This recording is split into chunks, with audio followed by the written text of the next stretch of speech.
story of Evander Holyfield is not just about championships and belts, but about how wealth can rise fast, disappear quietly, and leave behind lessons few expect. Holyfield's life once represented the highest peak of boxing success. Titles across weight classes, global fame, enormous paydays.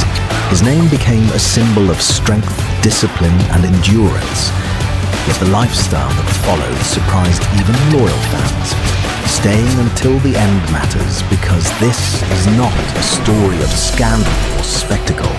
It is a closer look at how fame reshapes decisions, how money changes meaning, and how even legends must confront limits that trophies cannot protect.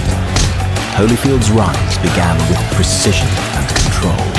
Known for discipline inside the ring, he was respected for preparation, stamina, and resilience.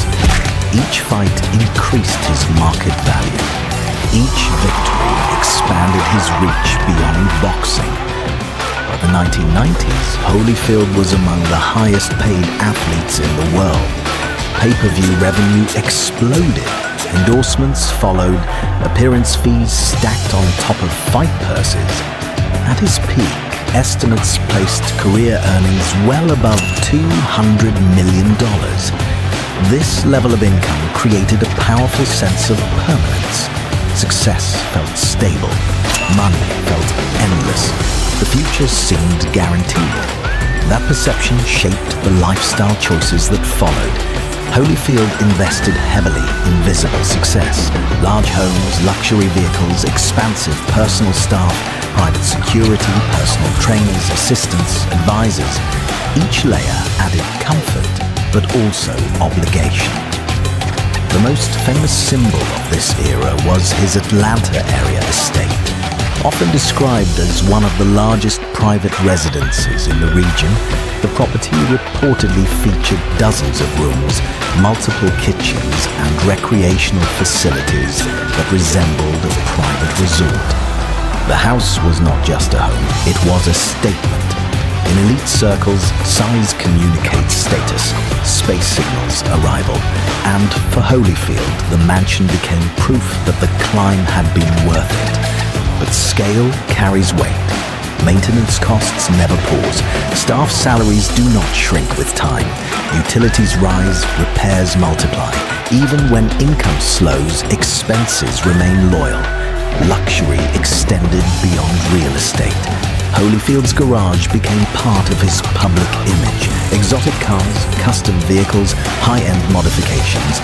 Each purchase reflected success, but also locked more capital into depreciating assets. Wealth at this level requires constant motion to sustain itself. Large fixed costs demand continuous inflow. When fights are frequent, this structure holds. When activity slows, pressure builds quietly. The public often sees earnings. Rarely do they see burn rate. Holyfield's personal life also shaped his financial reality. He fathered multiple children across different relationships. Child support obligations accumulated over time. Legal agreements created recurring financial responsibilities that did not fade with retirement. Family commitments are not extravagance, they are human realities. Yet, when combined with a high-cost lifestyle, they reduce flexibility. Money that once felt abundant becomes allocated before it arrives. Another layer involved business ventures and investments. Like many athletes, Holyfield pursued opportunities outside the ring. Some were promising, others underperformed. A few collapsed entirely. Athletes are often surrounded by advisors during peak years. Not all guidance is equal. Some recommendations prioritize access over protection. Others rely on optimism rather than structure. When income is high, mistakes are masked. When income slows, those same mistakes surface all at once. By the late 2000s, reports of financial strain began circulating. Foreclosures, missed payments, asset liquidation. The same mansion that once symbolized arrival became a liability too large to carry. The estate was eventually sold not as a victory but as a necessity. This moment shocked fans because it contradicted the image of permanence. Champions are expected to remain untouchable.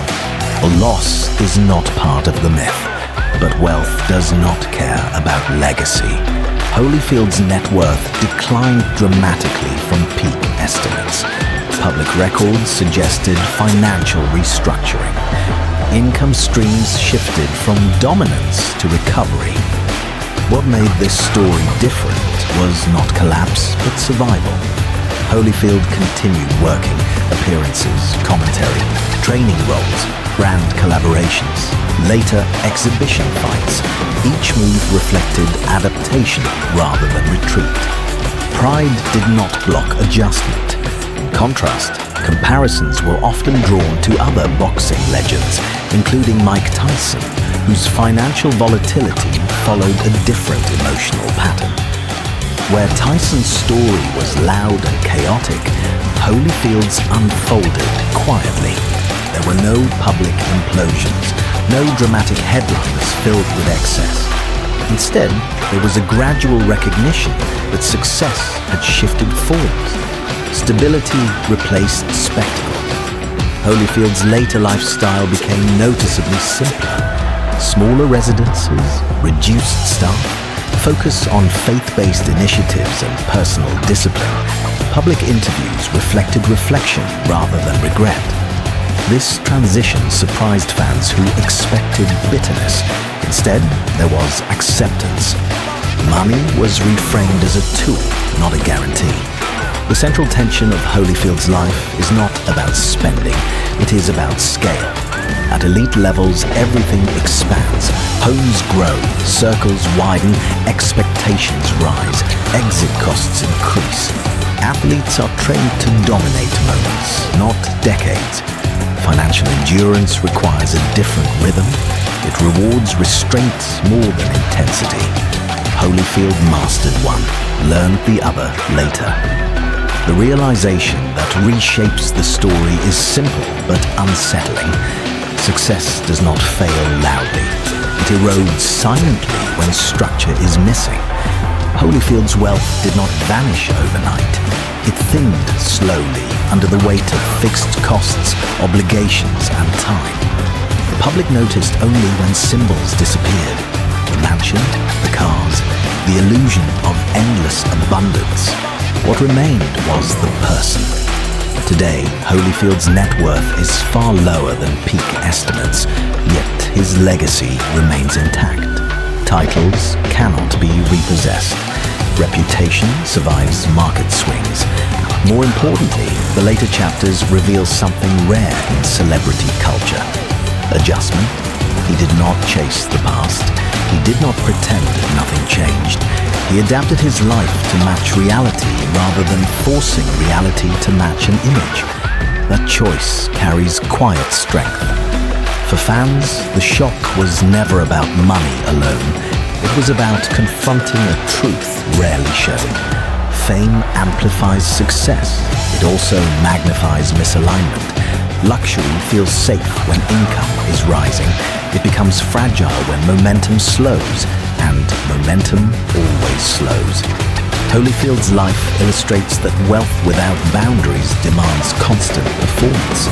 When performance ends, boundaries become essential. In the final view, the story does not resolve neatly. There is no redemption arc, no downfall narrative, no clean moral lesson.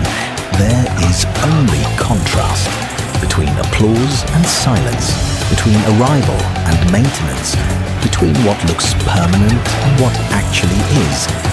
And in that space, the image of a champion learning to live without the armor of excess remains quietly unfinished, lingering somewhere between memory and reality.